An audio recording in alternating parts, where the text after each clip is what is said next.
मैं screen share कर रही हूँ, मुझे प्लीज कोई बताइएगा स्क्रीन दिख रहा है क्या?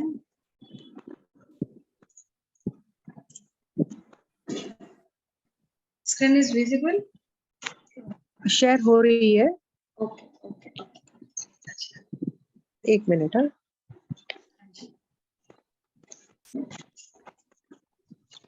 हाँ, हो गई। ग्रेट।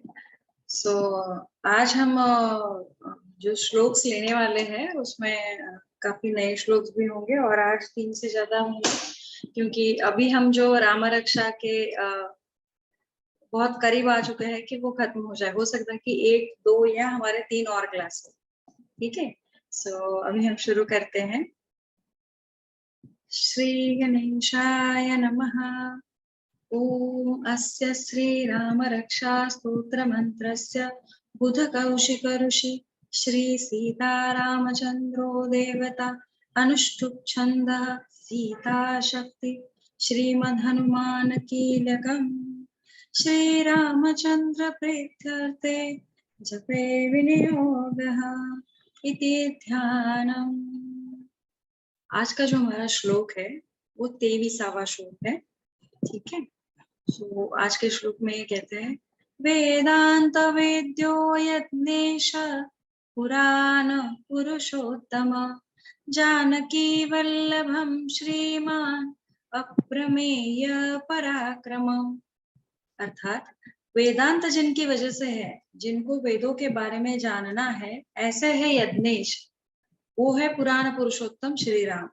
यहाँ पे अगर आप देखेंगे तो आगे आने वाले हमारे हर श्लोक में श्री राम जी के बारे में बताया गया है और श्री राम जी के बारे में उनके अलग अलग नामों से उनको पुकारा गया है।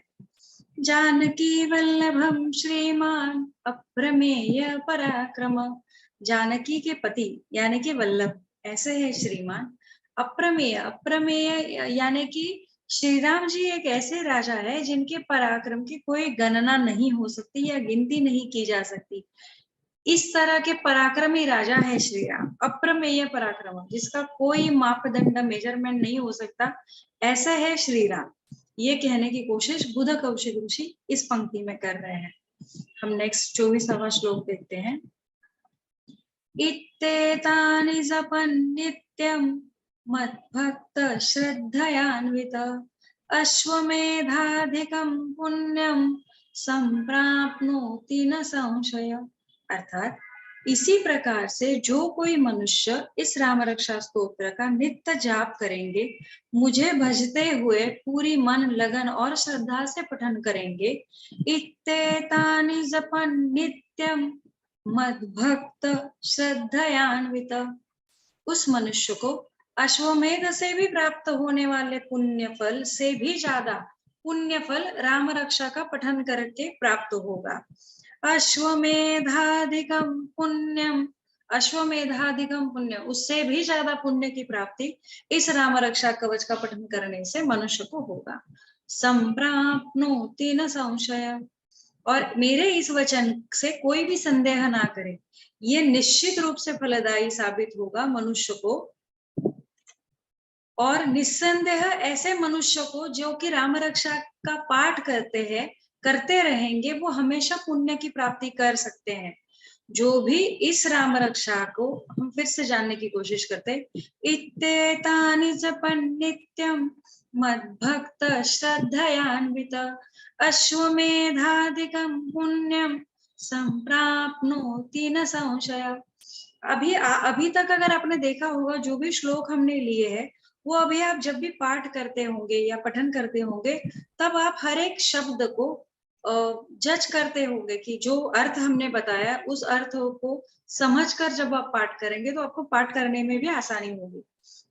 तो इसी प्रकार से जो भी इस राम रक्षा का पाठ करेंगे, जितनी भी बार करेंगे, उस राम रक्षा का पाठ करने से जो भी पुण्य प्राप्त होगा वो अश्वमेधाधिकम पुण्यम, अश्वमेध यज्ञ करने से जो पुण्य फल प्राप्त होगा, उसका पठन, राम रक्षा का पठन करने से वो फल की प्राप्ति हम मनुष्य को यानी कि इंसानों को हो सकती है। अभी हम नेक्स्ट श्लोक देखते हैं। ये हम जो श्लोक अभी ले रहे हैं वो 25वां है।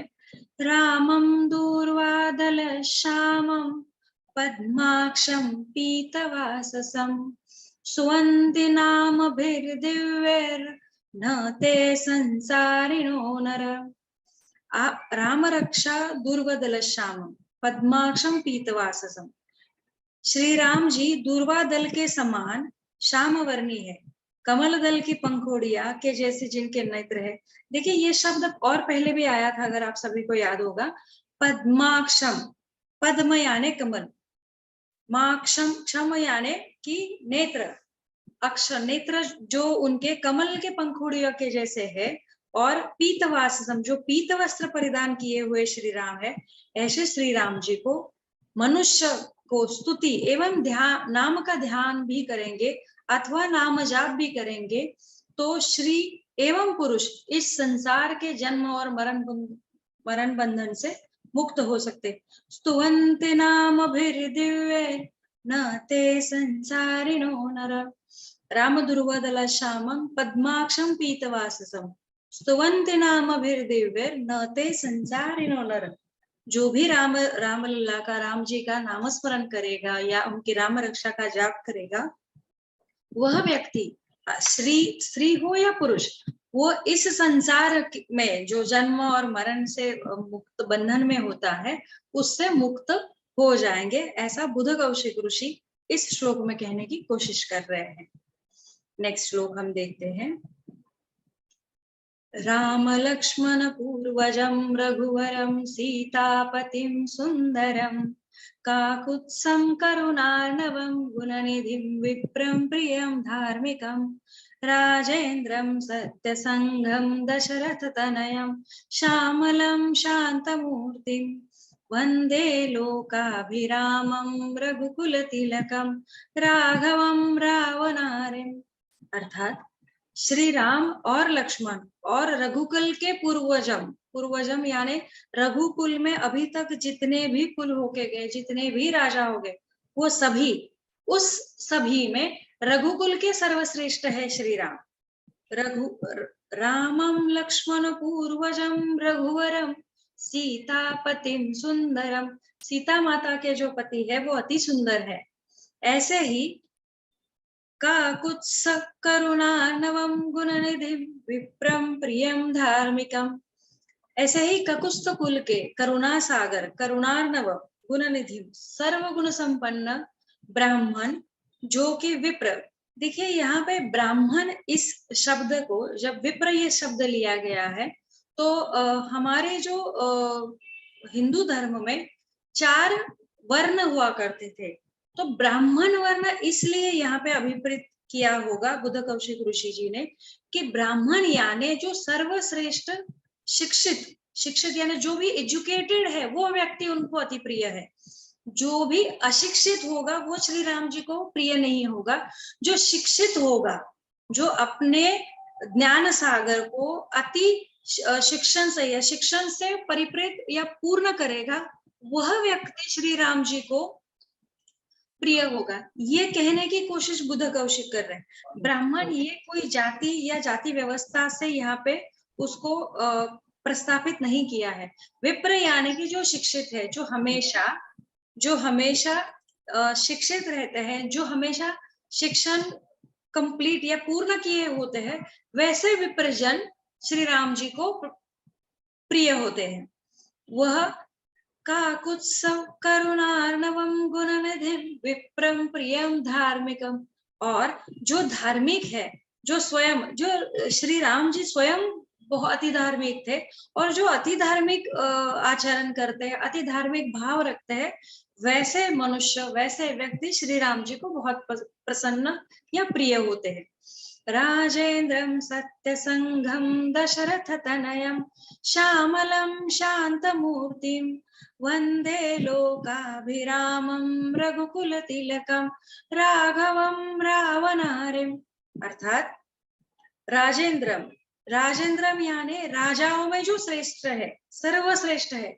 जितने भी अभी तक राजाएं होकर गए हैं इस धरती पर, इस पृथ्वी पर, उनमें जो सर्वश्रेष्ठ राजा है वो श्री राम जी है, जो कि हमेशा सत्य की ओर चलने वाले और सत्य धर्म में ही संधित रहने वाले यानी कि उसी को ग्राह्य धरकर, उसी को मानकर जो चलने वाले राजा है, ऐसे है श्री राम। सत्य संग, जो हमेशा सत्य के साथ ही चलेंगे, सत्य धर्म को ही अभिप्रेत करके चलेंगे, ऐसे श्री राम है। राजा दशरथ के पुत्र श्यामवर्णी रघुकुल तिलकम श्यामलम शांत मूर्तिम, जो दशरथ तनय है, श्यामलम वर्ण है और शांत मूर्ति है, शांत स्वभावी है, जो कि शांत स्वभाव के मूर्तिमंत उदाहरण है। अब मूर्तिमंत उदाहरण, इस एक उदाहरण से हम ले सकते हैं कि जब भी कैकेयी माता ने श्री राम जी को वनवास के लिए भेजना चाहा था, या वनवास में आपको जाना चाहिए ऐसे बताया था, ये सब होने के बावजूद, जबकि नेक्स्ट दूसरे दिन ही श्री राम जी का राज्याभिषेक होने वाला था, इतना होने के बावजूद भी उन्होंने अपनी माता का ये जो उनका वचन था वो माना, और उसे प्राप्त करके, उसे धारण करके वो श्री राम जी 14 वर्ष के वनवास में चले गए थे। तो ये जो शांत स्वभाव होता है उसका मूर्तिमंत उदाहरण श्री राम जी है। अब यहाँ पे हम इस श्लोक को अपने से ऐसे जोड़ सकते हैं, या इस श्लोक से हम अपने लिए ऐसा ले सकते हैं कि हम अगर ये सब चीजों का अनुकरण करेंगे, इस चीजों को हम अपने आप में ढालने की कोशिश करेंगे, तो हो सकता है कि हम श्री राम जी के प्रति और नजदीक जाने की कोशिश कर सकते हैं और नजदीक जा सकते हैं। वंदे लोकाभिरामं रघुकुल तिलकम राघवं रावणारिम, ये 26वें श्लोक की लास्ट की पंक्ति है। जो वंदे लोकाभिरामम, जो जनमानस में अति लोकप्रिय है, जनमानस में हमेशा वो वंदनीय श्री राम जी है, रघुकुल के तिलक है, सर्वश्रेष्ठ, जिन्होंने रघुकुल का सर्वोच्च शिखर पर उनका नाम, रघुकुल का नाम लेकर रखा था और कुल का नाम चहुओर पृथ्वी पर रोशन किया था, ऐसे रघुकुल तिलकम, जिन्होंने उस कुल को तिलक किया है, ऐसा कहने की कोशिश बुध कौशिक ऋषि कह रहे हैं, जिन्होंने रावण पर महाविजय हासिल की है और उसे हराया है, ऐसे श्री राम को राघवम रावणारिम, अर्थात जिन्होंने रावण जी को भी हराया। अब यहाँ पे रावण का उच्चारण क्यों किया होगा? क्योंकि रावण जी को हराने वाला इस पृथ्वी पर कोई व्यक्ति नहीं था। उन्हें हराने के लिए स्वयं भगवान श्री विष्णु को जन्म लेना पड़ा।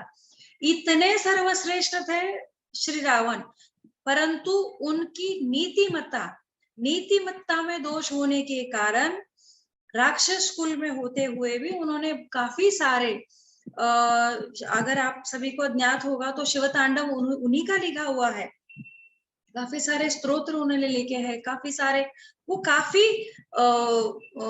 महापराक्रमी और महाज्ञानी रावण थे, परंतु अच्छी नीतिमत्ता न होने के कारण उन्हें उसी एक चीज की वजह से वो श्री राम जी से हार गए, क्योंकि श्री राम जी की नीतिमत्ता अच्छी थी, विचार अच्छे थे और उसका प्रकटीकरण भी अच्छा था। तो बुध कौशिक ऋषि ये कहने की कोशिश कर रहे हैं, वंदे लोकाभिरामं रघुकुल तिलकम राघवं रावणारिम, मैं ऐसे वंदनीय श्री राम जी है जो लोकाभिरामम, हर लोक में प्रिय है, लोकप्रिय है, हर लोक में प्रिय है, और वो रघुकुल के तिलक धारण किए हुए, उन्होंने रघुकुल के माथे पर तिलक लगाया हुआ है, ऐसे श्री राम है जिन्होंने रावण जी को हराया, और ऐसे श्री राम को मेरा नमन है। ये कहने की कोशिश श्री बुध कौशिक ऋषि इस पंक्ति में कहने की कोशिश कर रहे हैं। तो आज के लिए हमने 4 श्लोक लिए हैं, तो आज के लिए इतना ही। अभी हम राम रक्षा का पाठ लेंगे। मैं अभी स्क्रीन आपको शेयर करती हूँ और उसके बाद फिर हम पाठ करेंगे। मुझे 1-2 मिनट दीजिएगा।